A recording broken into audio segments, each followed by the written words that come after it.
আসসালামু আলাইকুম রাহমাতুল্লাহ। সুপ্রিয় দর্শক, বিএনপি নেতা সালাম বলেছেন যে জামাতে ইসলামী আজকে যে বড় সংগঠন হয়েছে, জামাতে ইসলামীর এত টাকা পয়সা হয়েছে, জামাতে ইসলামী যে ব্যাংকের মালিক হয়েছে, সবগুলো হয়েছে বিএনপির কারণে।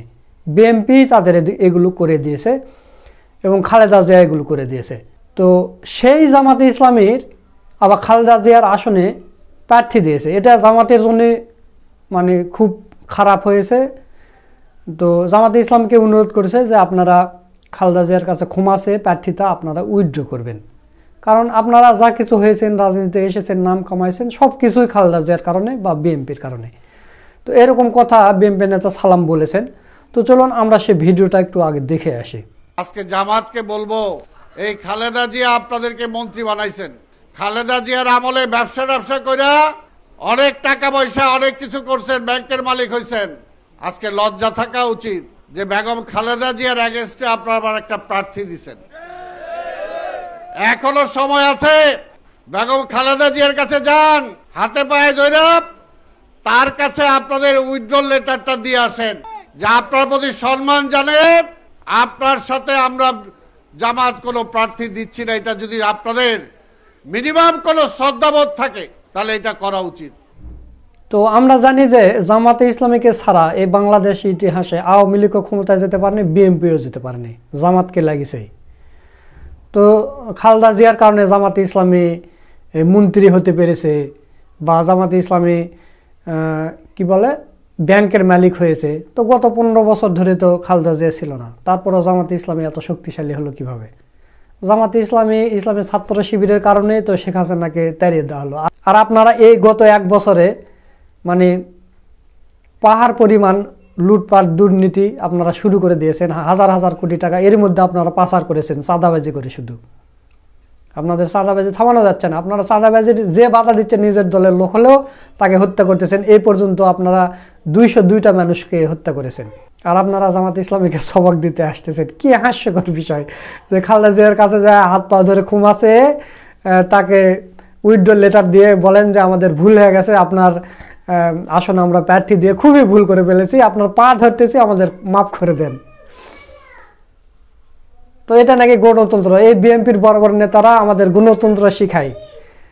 খালেদা জিয়া হোক আর ওখানে ডোনাল্ড ট্রাম্প এসে হয় না কে, প্রার্থীতা দেয় না কে, তারপরও তো সেটা গণতন্ত্রের বিষয়, যে কোনো ছোট দল হলেও তো সেখানে প্রার্থী দেবে।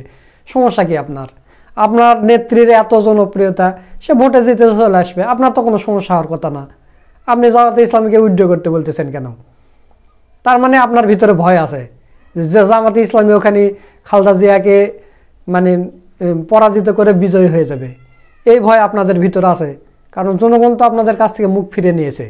তো প্রিয় দর্শক, এখন আপনাদের আর একটা ভিডিও দেখাবো, আপনারা অবাক হয়ে যাবেন। এটা নিয়ে পুরা সোশ্যাল মিডিয়া তোলপাড়, সবগুলো গণমাধ্যম নিউজ করেছে। আপনারা স্ক্রিনে দেখেন যে ফজা পাগলা বলেছে যে কি বলে, যে জামাত যদি সরকার গঠন করতে পারে, জামাত যদি জিতে যায় আর আমি যদি হেরে যাই, তাহলে আমি বিষ খেয়ে মরে যাব। কি ধরনের কথা দেখেন না, তার একটা কি কনফিডেন্স যে না না না জামাতে ইসলামী কোনো দিন সরকার গঠন করতে পারবে না। কেরা ফজা পাগলা, 4টা বিশ্ববিদ্যালয়ে তো ভোট হয়ে গেল, এগুলো দেখে তো শিক্ষা নেওয়া উচিত। যারা জ্ঞানী মানুষ তারা কিন্তু শিক্ষা নেই, যে আমাদের এটি 4টা বিশ্ববিদ্যালয়ের ভোট হয়ে গেল, সেখানে তো আমরা মাত্র 2টা সিট পেলাম, তাও নিচের দিকে, আমরা তো বড় বড় কোনো সিট পেলাম না। তাহলে আমাদের ব্যর্থতা কোথায়? কেন জনগণ আমাদের ভোট দিচ্ছে না? ছাত্র সমাজ মুখ ফিরিয়ে নিচ্ছে। ঢাকা বিশ্ববিদ্যালয়ে 40,000 ভোটার, 40,000 ভোটার আর শিবিরকে সমর্থন দিল, আর জাতীয় নির্বাচনে এসে বিএনপিকে ধান হিসেবে ভোট দেবে, এই চিন্তা ভাবনা কি এদের আছে বা গবেষণা এরা করে? 2-4 জন বলতেছে আরে আপনি হয়ে যাবেন। তো এই কনফিডেন্স নিয়ে সে বলতেছে আমি বিষ খাবো, আর একজনা বলছে নমিশন অথবা মৃত্যু, কাপড়ের কাপড় পরে আসতেছে, এরকম একটা অবস্থা। তো চলুন ফজু পাগলার মুখে আমরা শুনে আসি, আপনাকে হয়তো বিশ্বাস করবেন না। ফজু পাগলা নিজের মুখে বলেছে জামাত যদি সরকার গঠন করে তাহলে আমি বিষ খাবো। ইনশাল্লাহ আল্লাহ যদি এবার দেখায় জামাত ইসলামী যদি সরকার গঠন করে, তাহলে ফজু পাগলা যদি বিষ না খায়, তাহলে আমরা ইন্দুর মারা বিষ নিয়ে যাওয়াকে খিলাবো। তো চলুন ভিডিওটা দেখি। কৃষ্ণা অষ্টগ্রাম মিটা মানে এরা পাস করে ফেলবো, আমি বিষ খাই, আমি বিষ খাই, এরা পাস করে ফেলবো, রাজাকাররা পাস করে ফেলবে।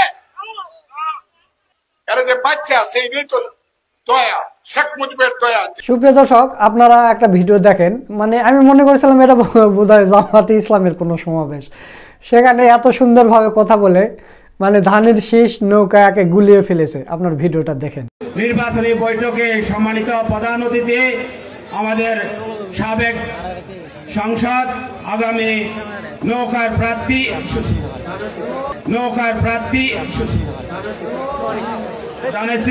ধানের শীষের প্রার্থী আমাদের জনপ্রিয় জননেতা জনাব লুৎফুর রহমান কাজল ভাই। মানে কোনটা ধানের শীষ কোনটা নৌকা বোঝা যাচ্ছে না, মানে কোন নেতা কার ভিতর ঢুকে গেছে সেটাও আপনারা বুঝতে পারবেন না।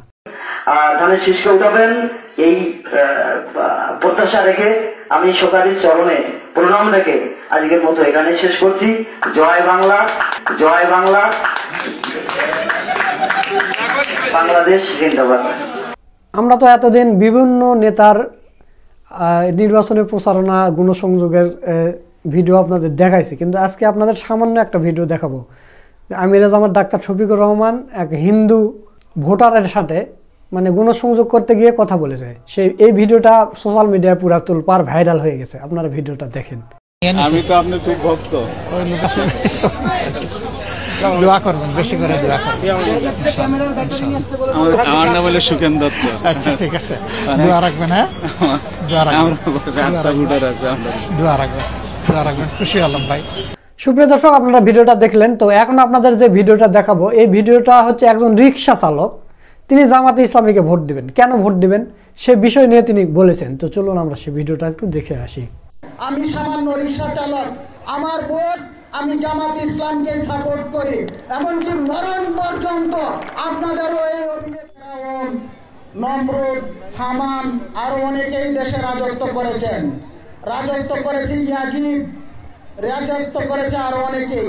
আমি কার পক্ষ হয়ে ভোট নিব? আমি বাংলাদেশের একজন ভোটার। আমার ভোট দেওয়ার প্রাককালে এই ভোট পক্ষ নেওয়ার জন্য কাল কিয়ামতের ময়দানে আল্লাহ রাব্বুল আলামিনের কাঠগড়ায় দাঁড়াতে হবে আমি কার পক্ষ নিয়েছি। সুতরাং আমি মনে করব সারা বিশ্বের ইসলামী সমাজ ব্যবস্থা, বাংলাদেশ জামাত ইসলামী যে একটা শাসন ব্যবস্থা, আমরা দেখেছি এরশাদের আমল, দেখেছি বিএনপির আমল, আমরা দেখেছি চাউলের বস্তা, ত্রাণের চাউলের বস্তা লুট করে কিভাবে চৌকির নিচে, খাটের নিচে গর্ত করে রাখা হয়, এমনকি জেল থেকে পালিয়ে এসে তারপর মসজিদ কোট পরে ডান্স করা হয়। আমরা এবার অনেক শাসনামল দেখেছি। আমরা হযরত উমর ফারুক রাদিয়াল্লাহু তাআলা, খলিফা উমর রাদিয়াল্লাহু তাআলা এর শাসনামল।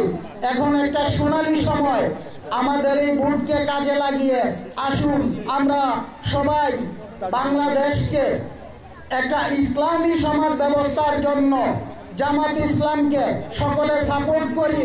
আমি আমার পরিবার পরিজন সহ, আমি সামান্য রিক্সা চালক, আমার ভোট আমি জামাত ইসলামকে সাপোর্ট করি, এমনকি মরণ পর্যন্ত।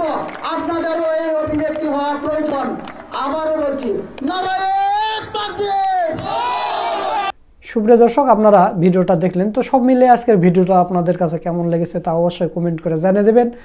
ভিডিওটা ভালো লাগলে শেয়ার করবেন। এবং ভিডিও শেষ করার আগে আরেকটা বিষয় আপনাদের বলতে চাই যে বিএনপি নেতা সালাম যে কথাটা বললো যে জামাতে ইসলামী খালেদা জিয়ার কারণে মন্ত্রী হতে পেরেছে, তারা ব্যাংক তৈরি করতে পেরেছে।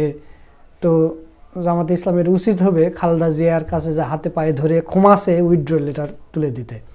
তো এই বিষয়ে আপনাদের মূল্যবান মতামত কি তা অবশ্যই কমেন্ট করে জানিয়ে দেবেন।